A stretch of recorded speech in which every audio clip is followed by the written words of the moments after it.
এখানে আমাদের একটি ইমেজ রয়েছে যার একটি অংশে কিছু টেক্সট রয়েছে এবং অপর একটি অংশে ইমেজ রয়েছে। আমি এখান থেকে ক্রপ টুলটি ব্যবহার করে আগের মতোই আমি যে অংশটুকু কেটে নিতে চাচ্ছি সেই রিজিয়নটি নির্বাচন করছি। এবার আমি আমার সিলেকশনটিকে আমি ঘুরিয়ে দিচ্ছি, কিছুটা এমনভাবে ঘুরছি যেন এই অংশের টেক্সটটি না ঢুকে যায়।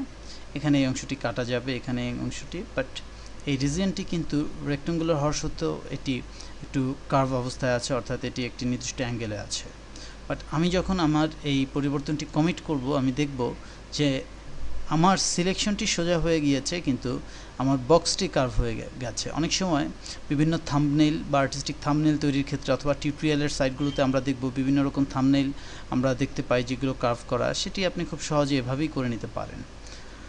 তো এরকম ডিফারেন্ট ইউজ আপনি করতে পারেন, ডিফারেন্ট ভেরিয়েশন আনতে পারেন ক্রপিং টুল ব্যবহার করে। আমি আবার আনডু করছি, Ctrl+Alt+Z।